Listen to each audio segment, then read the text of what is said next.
अस्सलाम वालेकुम। आज का जो हमारा टॉपिक है वो गैस्ट्राइटिस के हवाले से, यानी इन्फ्लेमेशन ऑफ गैस्ट्रिक म्यूकोज़ा। ये मोस्ट कॉमनली डिज़ीज़ है। आजकल तो बहुत ज़्यादा हो चुके हैं। मोस्टली पीपल में ये पाए जाते हैं गैस्ट्राइटिस। तो आज हम इसी के बारे में डिस्कस करेंगे कि इसके टाइप्स क्या हैं, बेसिकली ये क्या है और इसके टाइप्स क्या हैं, साइन सिम्टम क्या होंगे, डायग्नोज किस तरह करेंगे और मैनेज किस तरह करेंगे। तो लेट्स स्टार्ट इट। जिस तरह मैंने बता दिया, inflammation of the gastric mucosa, यानी गैस्ट्रिक का जो इनर लेयर होता है, क्योंकि हमारे पास जो स्टमक होता है तो स्टमक के अंदर हाईली लो पीएच के एसिड्स पाए जाते हैं। अब ये एसिड जो है during the moment of the stomach, ये एसिड्स उसकी वाल, जो स्टमक की वाल है उसके साथ स्ट्राइक कर सकते हैं, जिसकी वजह से वो डैमेज होगा। तो उसी डैमेज से बचने के लिए यहाँ पर एक लेयर बना होता है जिसको हम कहते हैं म्यूकोजल लेयर। तो ये म्यूकोजल लेयर एक्चुअली उसी एसिड से हमारे जो स्टमक का स्मूथ मसल का वाल है उसको प्रोटेक्ट करता है। अब अगर इस लेयर की इन्फ्लेमेशन हो जाती है तो इसमें छोटे छोटे सुराख भी बन सकते हैं, जिसको हम पेप्टिक अल्सर कहते हैं। तो फिर वो हमारे गैस्ट्रिक की जो स्मूथ मसल की वाल है उसको डैमेज कर सकते हैं। The most common affected problem of the stomach, ठीक है। अब इन्फ्लेमेशन क्यों होता है? Due to the injury. अगर इस म्यूकोज़ा में कोई इंजरी हो सकते हैं, उसी इंजरी की वजह से यहाँ पर इन्फ्लेमेशन, चूँकि प्रोटेक्टिव रिस्पांस है टू द इंजरी, तो वो स्टार्ट हो जाते हैं due to the breakdown of the gastric mucosal barriers. तो इसी जब डैमेज हो जाते हैं, इन्फ्लेमेशन स्टार्ट हो जाते हैं, तो जो उसके प्रोटेक्टिव लेयर है म्यूकोज़ा, तो वो प्रोटेक्शन वो लॉस कर जाते हैं और हमारे स्टमक की जो टिश्यूज़ है it become unprotected due to the autodigestion by HCl and pepsin. तो पेप्सिन और HCl चूँकि प्रेजेंट होता है और उसका pH बहुत लो होते हैं, तो वो इजीली हमारे स्टमक को डैमेज कर सकते हैं। अगर हम इसकी मॉर्बिडिटी को देख लें तो मोस्ट कॉमनली ये एक्वायर्ड होता है एट द चाइल्डहुड और लाइफ लॉन्ग वो परसिस्ट रहता है। वर्ल्ड वाइड इसकी मॉर्बिडिटी रेट जो है वो 10 से लेकर 80% तक है। अब ये डिपेंड करता है 3 चीज़ों पर। एक एज पर, तो एज तो ऑलरेडी हमने डिस्कस किया कि छोटे उम्र में ये स्टार्ट होते हैं। ज्योग्राफी पर भी डिपेंड करता है कि कौन से इलाके के लोग हैं, उसका जो न्यूट्रिएंट लेते हैं उसमें कंटेंट कौन से हैं। यूजुअली अगर हम देख लें तो हमारे यहाँ पर कुछ ऐसे इलाके भी हैं जिसमें मादनियात बहुत ज़्यादा हैं, तो उसी की फूड में वो मिक्सअप होते हैं, वाटर में भी होते हैं, फूड में भी होते हैं। अगर वो इंजेस्ट कर लेते हैं तो वो हमारी म्यूकोज़ा को डैमेज कर सकते हैं। तो एक तो ये इस पर डिपेंड करते हैं, और तीसरा जो है वो सोशल फैक्टर्स हैं। अक्सर आप लोगों ने देखा होगा जो बड़े घरानों के लोग होते हैं, वो जिसको हम बर्गर्स फैमिली कहते हैं, तो वो स्पाइसी फूड ज़्यादा खाते हैं।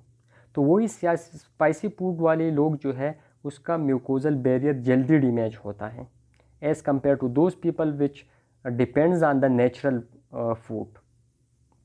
तो ये 3 फैक्टर्स है, इसी की वजह से इसकी जो मॉर्बिडिटी रेट है उसमें वेरिएशन है। जिसकी खुराक पेवर हो उसमें वहाँ पर मॉर्बिडिटी रेट कम है, और जिसकी खुराक में स्पाइसी या दूसरी जो अनवांटेड एंड डेंजरस मटेरियल है वो ज़्यादा हो तो उसमें मॉर्बिडिटी रेट ज़्यादा होते हैं। इसकी कॉजेज़ क्या हैं?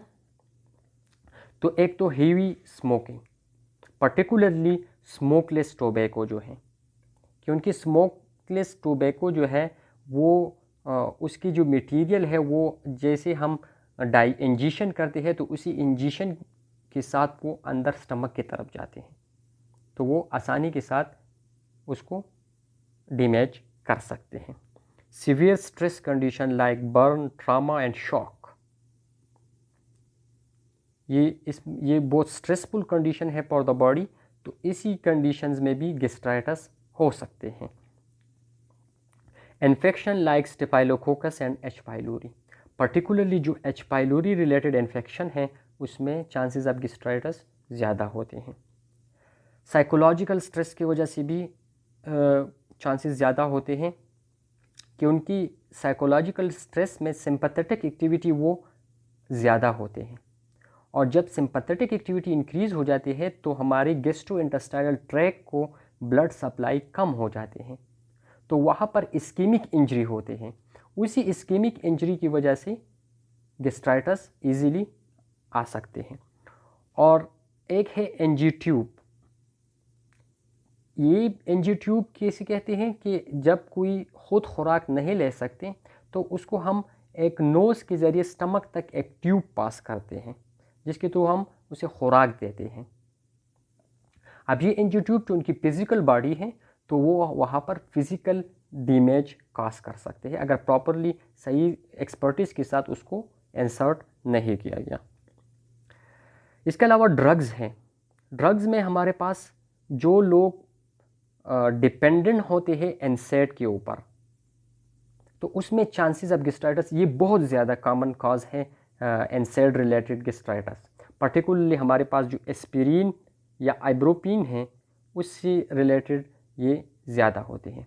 इसके अलावा कॉर्टिकोस्टेरॉइड्स ये भी सेकंड लीडिंग कॉज है, क्योंकि जो दूर दराज इलाके होते हैं वहाँ पर जब आप किसी प्रैक्टिशनर के पास चले जाते हैं तो वो आपको डायरेक्टली जहाँ पर भी पेन हो तो आपको एक वो स्टेरॉइड का इंजेक्शन लगाते हैं और साथ ही एनसेड लगाते हैं। आप लोगों ने ऑब्जर्व किया होगा। तो वो लोग ज़्यादा मुतासर होते हैं, वल्नरेबल होते हैं टू द गैस्ट्राइटिस, जो लोग स्टेरॉइड और एनसेड पर डिपेंडेंट होते हैं। और एंटी कैंसर ड्रग ये भी इन्वॉल्व है, लेकिन एंटी कैंसर ड्रग ये रेयर केसेस में आते हैं। जिसको कैंसर होता है उसमें ये होते हैं, आम लोगों में इसके चांसेस कम है। लेकिन एनसेड और स्टेरॉइड डिपेंडेंट पीपल जो होते हैं उसमें ये आम रूटीनली हम लेते हैं, तो इसी वजह से इसका जो चांसेस ऑफ द गैस्ट्राइटिस है उन लोगों में ज़्यादा होते हैं। और diet, this is the most common most one जो है वो हमारे पास डाइट है। अल्कोहल चूँकि यहाँ पर कम यूज़ होते हैं तो यहाँ पर ज़्यादातर ये काज नहीं कर सकते, लेकिन स्पाइसी फूड यहाँ पर भी ज़्यादा होते हैं तो उसी वजह से काज हो सकते हैं। अब गैस्ट्राइटिस के टू मेन टाइप्स हैं, या तो ये एक्यूट हो सकते हैं या क्रॉनिक हो सकते हैं। अब क्रॉनिक भी फर्दर डिवाइड है into the type B and type A, depend upon the causing agent. Type B में हमारे पास मोस्टली जो है ये बैक्टीरियल रिलेटेड होते हैं एच पाइलोरी की वजह से, और टाइप ए जो है ये ऑटो इम्यून है। एच पाइलोरी, हेलिकोबैक्टर पाइलोरी, और टाइप बी जो है ये ऑटो इम्यून है। आगे हम जो जितनी भी टाइप्स हैं उसको डिस्कस करते हैं। तो सबसे पहले आते हैं टुवर्ड द एक्यूट गैस्ट्राइटिस। जब हमारे पास इन्फ्लेमेशन ऑफ द म्यूकोजा होते हैं, और अब अगर हम उसी की एग्जामिनेशन कर लें और वहाँ पर इन्फ्लेमेशन साइट पे न्यूट्रोफिल पाया गया तो इसका मतलब है कि ये this is the acute inflammation of the mucosa, क्योंकि प्रीडोमिनेंटली हमारे पास एक्यूट इन्फ्लेमेशन में जो ल्यूकोसाइट इन्वॉल्व होते हैं वो न्यूट्रोफिल है। यहाँ पर एक टर्म्स यूज़ होता है गैस्ट्रोपैथी। तो गैस्ट्रोपैथी हम उस कंडीशन को कहेंगे कि जब हमारे पास म्यूकोजा की इंजरी हो जाती है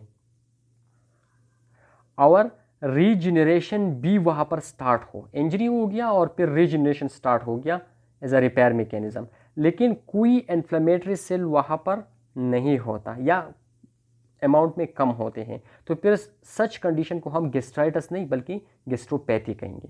दोनों गैस्ट्राइटिस और गैस्ट्रोपैथी में फ़र्क ये है कि गैस्ट्राइटिस में हमारे पास इन्फ्लेमेटरी सेल्स होंगे, लेकिन गैस्ट्रोपैथी में हमारे पास इंजरी होगा, रिजनरेशन भी होगी, लेकिन इन्फ्लेमेटरी सेल्स नहीं होंगी।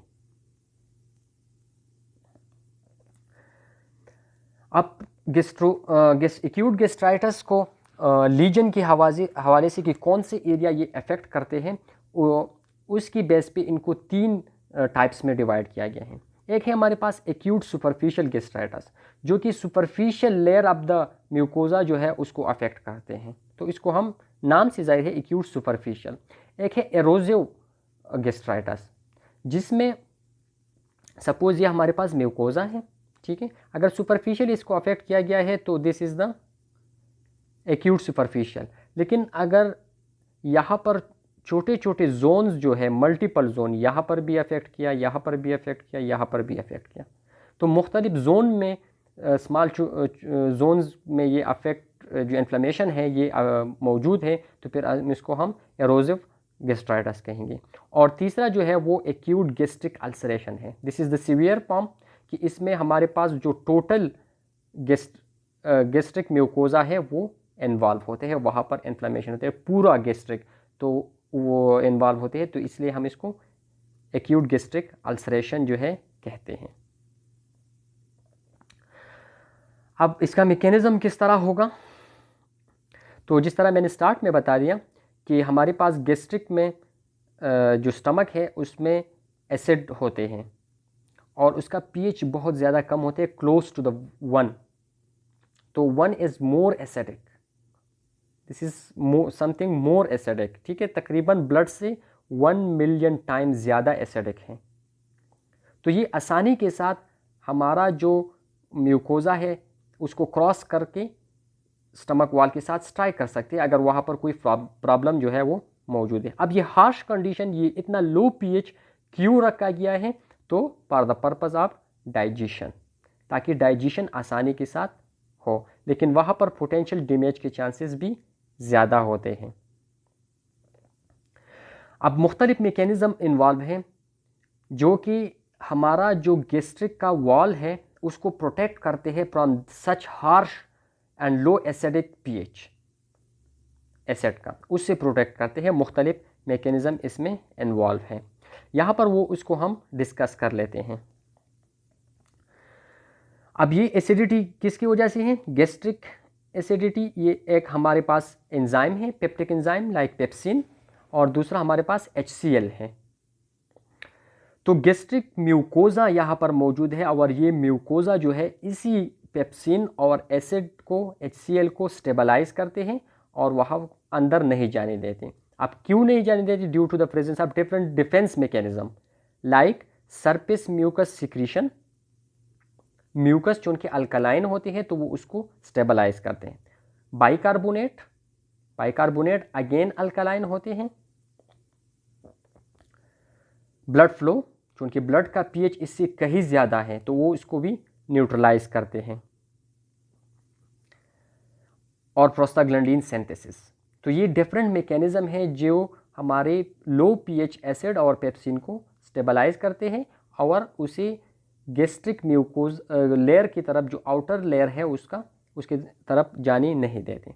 अब फॉर एग्जांपल इंजरी, जिस तरह मैंने स्टार्ट में बताया कि इन्फ्लेमेशन होती है ड्यू टू द इंजरी, तो इंजरी किस वजह से होती है, जो एटियोलॉजी हमने उसकी पढ़ी, लाइक एच पाइलोरी इन्फेक्शन है, एनसेड को यूज़ करता है, टोबैको है, अल्कोहल या कोई और इस तरह की डिजीज़ है जिसमें म्यूकस जो है, म्यूकस मेम्ब्रेन जो म्यूकोजा है वो डैमेज हो चुके हैं, तो फिर वो डिफेंस मैकेनिज्म वहाँ पर अनेबल होता है कि वो स्टॉप कर ले इस लो एसिड को, तो ये आसानी के साथ अंदर जा सकते हैं और वहाँ पर क्या काज कर सकते हैं, इस्कीमिया भी काज कर सकते हैं, शॉक वगैरह जो है ये कंट्रीब्यूटिंग फैक्टर है।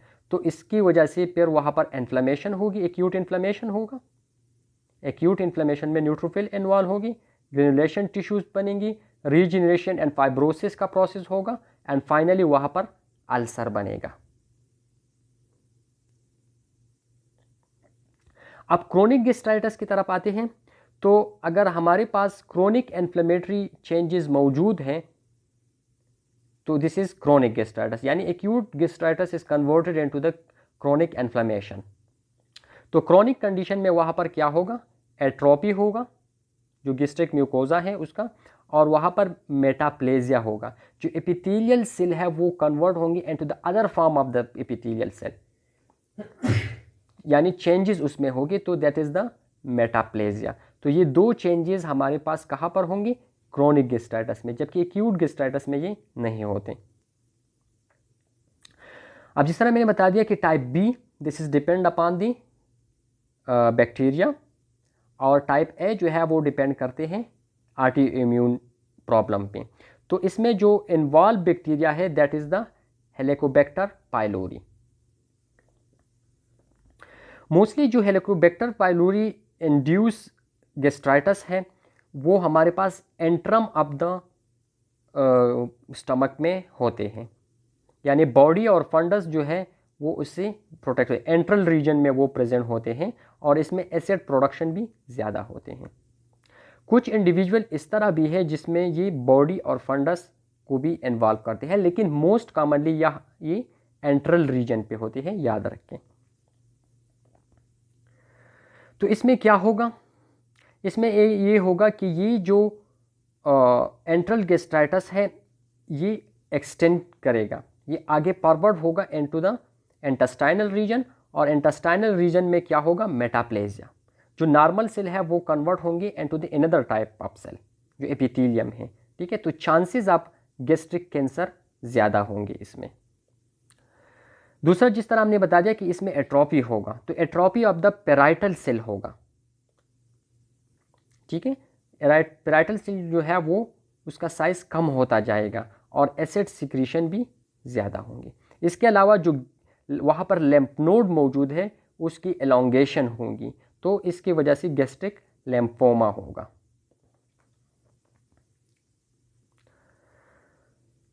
अच्छा, तो लो गैस्ट्रिक एसिड सिक्रीशन जो है in the case of the extension वो रिजल्ट करेंगी इन द हाइपर गैस्ट्रीनीमिया, क्योंकि अगर हमारे पास एसिड कम होते हैं तो जो गैस्ट्रीन रिलीज होते हैं a type of hormone, local hormone in the stomach, वो हमारे पास ज़्यादा से ज़्यादा ब्लड में आएंगे, क्योंकि ये एक रिस्पॉन्स होते हैं due to the acid, low acid production.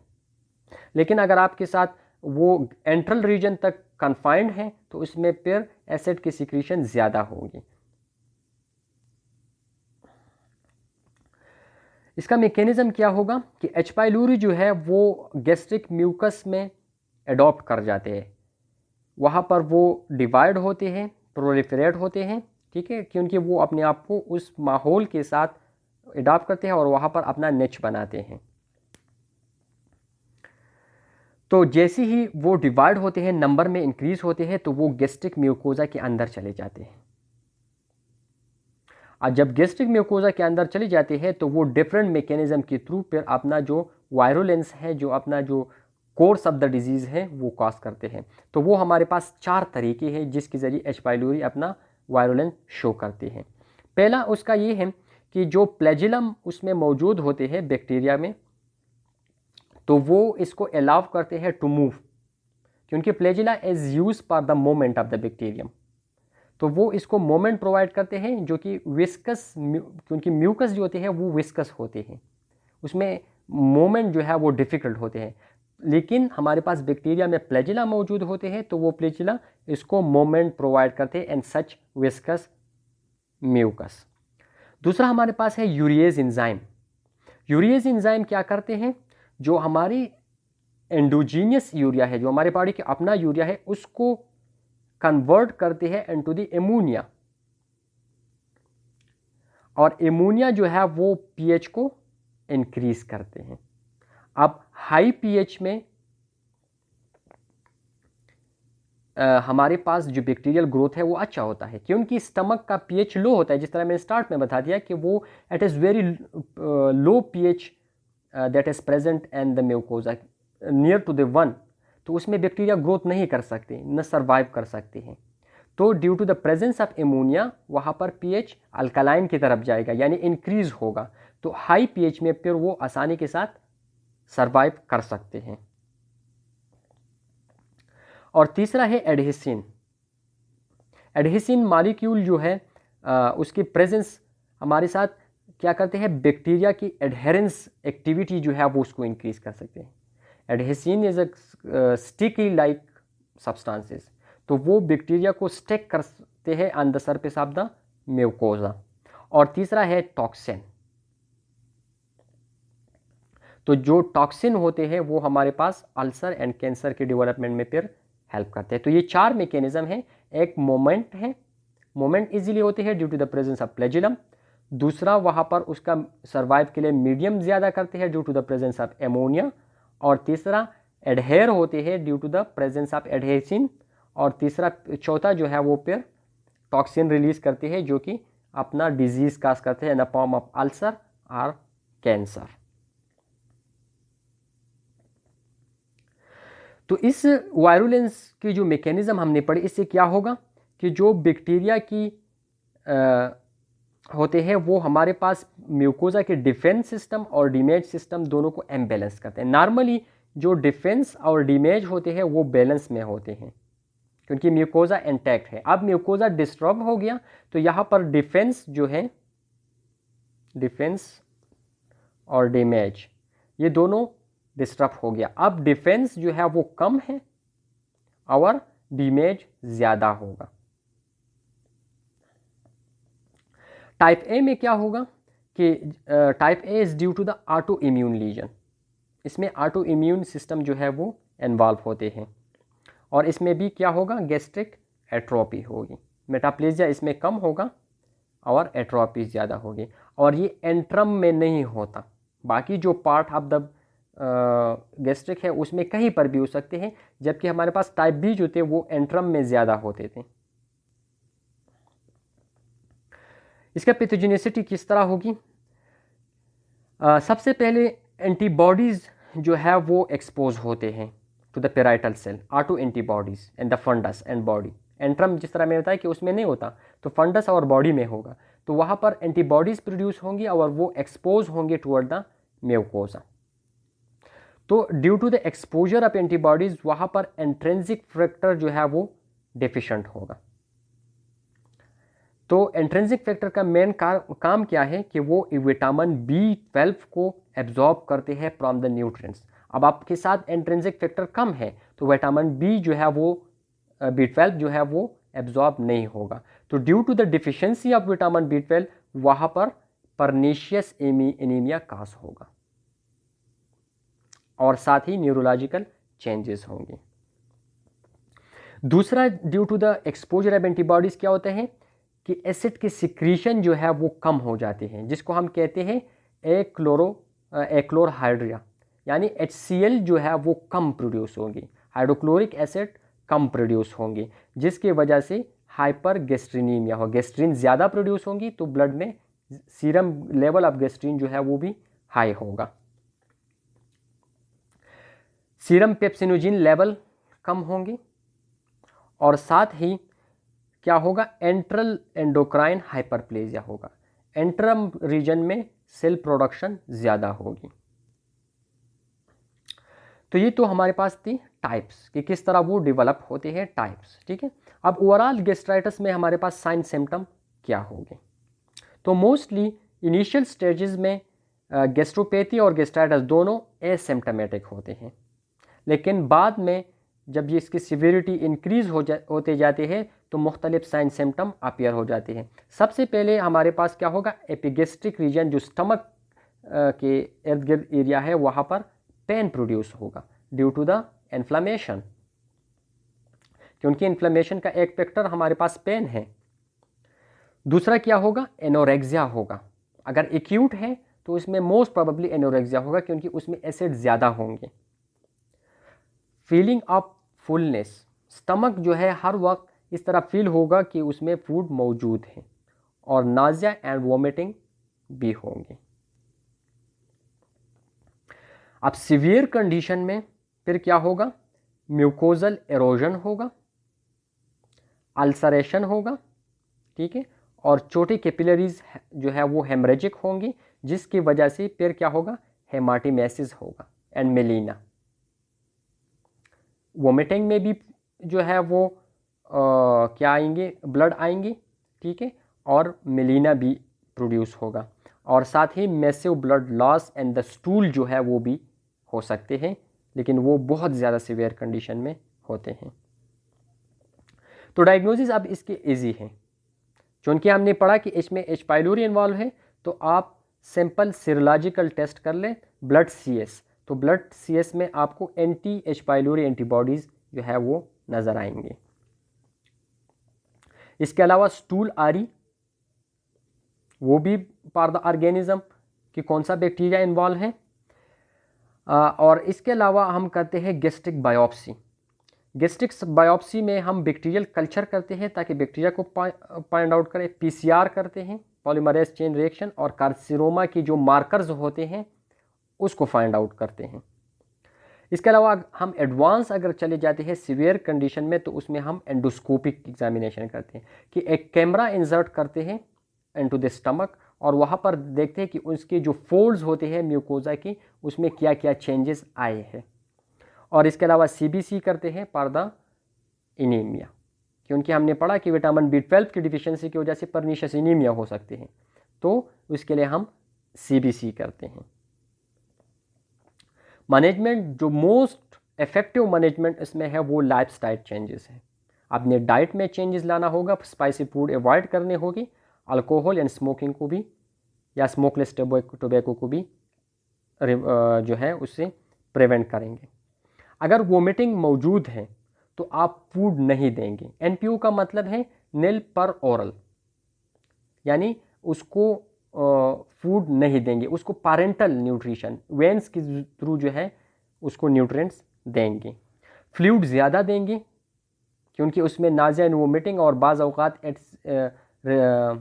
Associated with the diarrhoea, तो फ्लूइड लॉस भी ज़्यादा हो सकते हैं, तो इसमें फ्लूइड देने चाहिए। रेस्ट एंड एंटी एमेटिक में आप PPIs भी दे सकते हैं, डाइपिन हाइड्रामीन भी दे सकते हैं, अंडनसेंट्रॉन भी दे सकते हैं, सिमेटिडीन, रिनिटिडीन वगैरह जितने भी एंटीमेटिक्स हैं वो दे सकते हैं।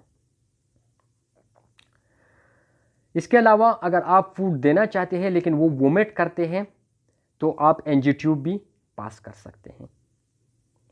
NG ट्यूब में आप ब्लीडिंग को भी दे सकते हैं। अगर NG में ब्लीडिंग आ रही है तो आपको पता चलेगा कि अंदर जो है हेमरेज है, अल्सर मौजूद है। इसके अलावा आप लेवेज भी कर सकते हैं। लेवेज आप नॉर्मल सलाइन के साथ भी कर सकते हैं, दूसरी फ्लूइड के साथ भी कर सकते हैं। और स्टमक में अगर नाजियस स्टिमुलस फूड मौजूद है जो कि नाजियस स्टिमुलस को क्रिएट करते हैं, तो आप उसको MTB सिंपल उसको सिरिंज के साथ एस्पायरेट कर ले तो वो जो कंटेंट उसमें मौजूद है वो बाहर निकल आएंगे। ड्रग्स में कौन कौन से देंगे, क्योंकि इसमें एसिड प्रोडक्शन ज़्यादा होते हैं, तो एंटा एसिड देंगे। इसके अलावा H2 ब्लॉकर जो कि एसिडिटी को और डिक्रीज करते हैं। गैस्ट्रिक प्रोकाइनेट्स भी यूज़ कर सकते हैं। PPIs लाइक ओमेप्राजोल, एसोमेप्राजोल जो है वो यूज़ कर सकते हैं। और बैक्टीरियल इन्फेक्शन को रिमूव करने के लिए आप एंटीबायोटिक्स देंगे। और जो उनके परनीशियस एनीमिया होते हैं तो एनीमिया को ट्रीट करने के लिए आप जो एक्सटर्नल विटामिन सप्लीमेंट है कोबलामिन वो देंगे। तो इसी वजह से न सिर्फ वो जो एसिडिटी है वो कम होंगी, वो पेन भी कम होगा और साथ ही जो इन्फेक्शन है वो भी कम होगा और एनीमिया जो है उसको भी कंट्रोल कर लेंगे। So if you any question then you should ask freely. Thank you very much.